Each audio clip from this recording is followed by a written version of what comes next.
The first and only time I saw my wife cry, we were looking at the stars. Alone at first, I was lying on the grass outside the back door. It wasn't much of a garden, a square patch hemmed in by 4 fences, but for me it was perfect.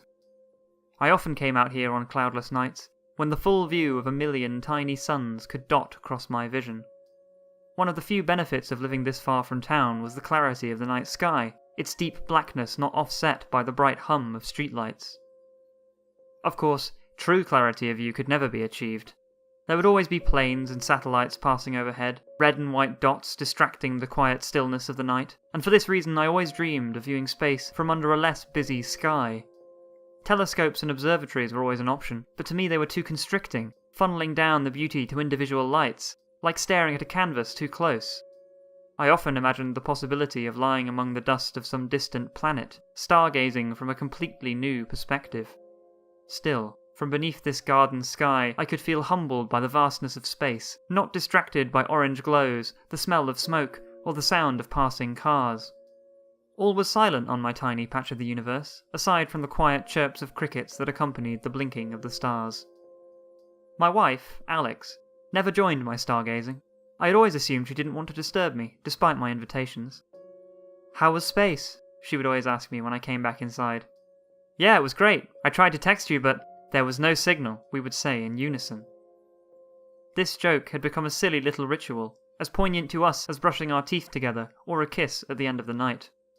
Tonight, though, our ritual would come to an end, when Alex opened the back door and stepped out into the garden. "I finally got your text," she said.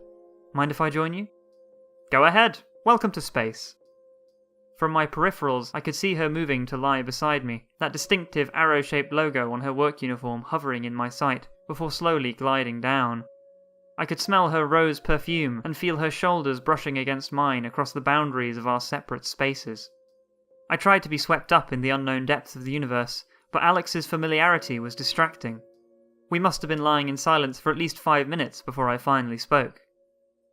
"Beautiful, isn't it?" "Yeah. I would love to just be out there. You know?"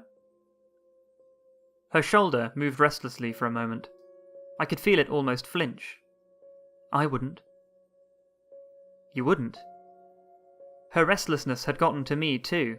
I suddenly felt as though I had a lump beneath my spine and had to squirm until it eventually went away. "But imagine how it would look."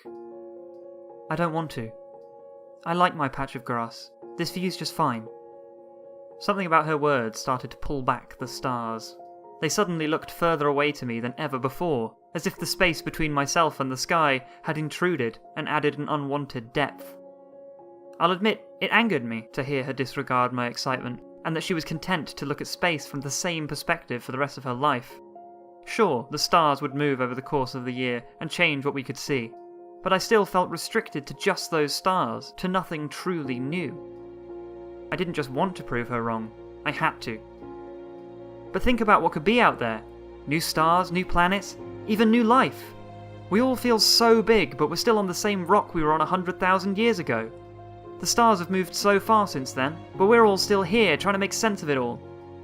We need to go out there, find more rocks to inhabit so we can look up at the stars and see something new for the first time in forever. Maybe then life would start making a bit of sense.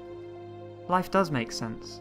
It doesn't, but maybe from up there we could see something that does. Something to reassure us that this rock isn't all there is for us. That we're not all alone. There was a long silence, and for a moment I thought perhaps I had won. But then the tears began. It started as a single comet, darting across the blank space of her cheek. Then came the meteor shower, small glistening orbs that ran in shining streaks off her face, dropping from the orbit of her chin and hurtling to the earth. There they were lost, shattered into splinters and absorbed by the soil beneath our horizontal bodies. "I hope we never go too far from here," she cried. Each of her quiet sobs made the stars feel further and further away, until the widest expanse of my thoughts had been reduced to just her lying there, tears welling up in the reflection of the cosmos in her eyes. Glittering, tearstruck, I could see the same vastness I had spent so many nights captivated by, accentuated in the deep blue of her retinas. She must have felt so small, so inadequate compared to the breadth of the sky and all those tiny lights that had sparked my curiosity for so long. She was right to feel that way too. There had been more than one occasion where, lying in bed next to her, I had imagined the ceiling opening and swallowing me in that deep canvas of streaking dots, allowing me to float aimlessly among them as a point in a great constellation. I had dreamed of being seen through a telescope lounging on some distant moon, or of pointing to a star and being able to instantly transport myself there and look at yet another brand new sky.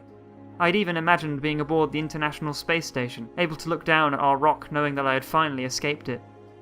In every one of these fantasies, I was alone, and something in her eyes told me that she knew. She knew that what I was captivated by as I looked at her were not her teary eyes, but rather the beauty of space reflected in them. And so she stood up and left me to drift among the stars alone. And the story ends there. If you enjoyed the content, please make sure to like, comment what you enjoyed about the story, and subscribe to the channel. And until next time, in the depths of space, there's always another story to be told.